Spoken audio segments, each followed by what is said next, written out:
All right, fire them up! Put Dave Batista and Jason Mamoa in a film together and it works. Like, who knew? It's not like the fans have been asking for that for the longest. Before we get started, let's be quite honest. I'm going to butcher some of the names of the people who act in this film. So don't take it personally. I'm going to do my absolute best, but believe me, I'm going to butcher a few. Dave Batista and Jason Mamoa star as brothers. Jason Momoa's character, Johnny Holly, has to go back to Hawaii, which is where he's from, to team up with his estranged brother, James, in order to solve the mystery behind their father's death.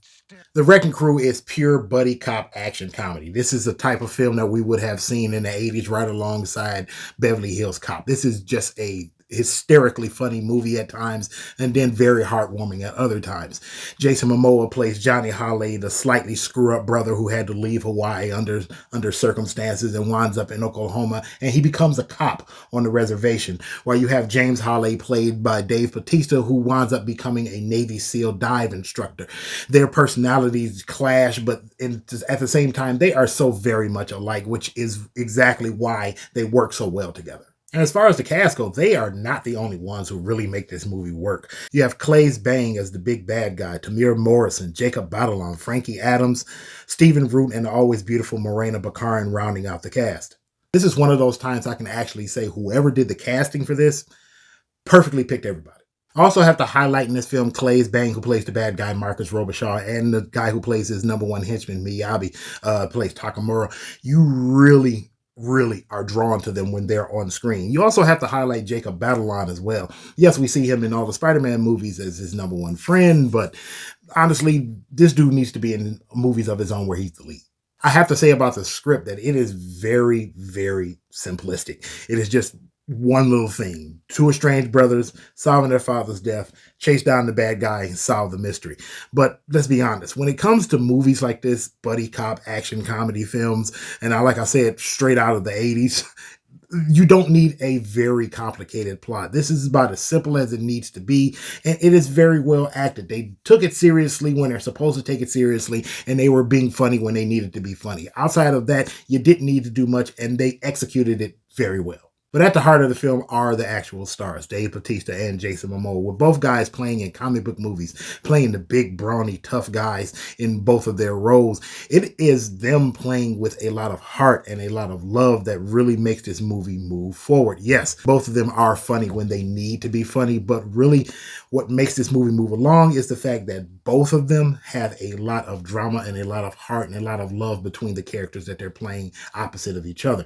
And for a film that is meant to be hysterically funny, and believe me, it is really funny in a lot of spots, they both are just extremely charming and very disarming when they are on screen. You believe that they are actually brothers. They don't seem to be two very different actors thrown together. They seem to actually be family. And all of that is layered on top of the fact that this film goes from being a buddy cop action film to being something that is filled with drama and talks of everything politically that's happening actually in Hawaii with the colonization and people trying to hold on to their ancestral lands as the government encroaches more and more year after year.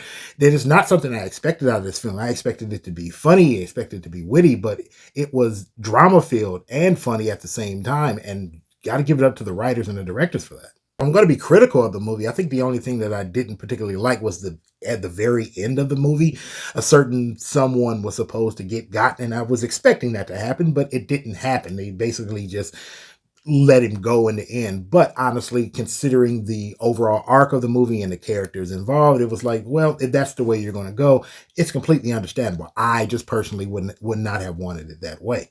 I can also say that some of the CGI in the film is also pretty bad. Yes, there is CGI in the film. Not a lot. There is a little in a couple of the action sets, but obviously they used them so the actors aren't in any real danger. But to me, it's just way too obvious. And that's my thing with CGI nowadays. It's not that they use it. It's just that it's just so obvious. If you're going to use CGI, you're going to have to make it look better. Upon release of this film, this was my favorite movie for a few weeks. And I watched it maybe 3 different times, and I came to the same conclusion every single time. This film should not have been on Amazon Prime. It should have been in theaters. And this is the problem with so many films this year, so far, that I could say at least. We have so many films that are in theaters that aren't really that good and should have been on streaming, and films that are on streaming that should have been in theaters. This is definitely one that could have been in theaters and should have.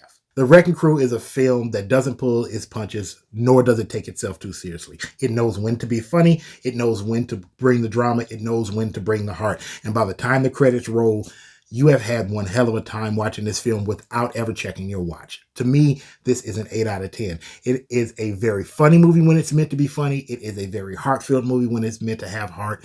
And it is one of those films that you will most likely watch 2 to 3 times. It's one to be one of those films, honestly, in the future, whenever it's on and you see it, it's going to be like, oh, I haven't seen this in a while. And you're going to turn it on. Me, first chance I get, if I get a chance, I'm going to go buy it on DVD and keep a physical copy of it. I don't say that about a lot of movies, but this is absolutely one. So those are my thoughts on Wrecking Crew. If you've seen the film, get down in the comments and tell me what you thought of it. If you haven't, it's over on Amazon Prime. It's playing right now. This really should have been in theaters. It's good enough to have been in theaters. It's very funny in parts.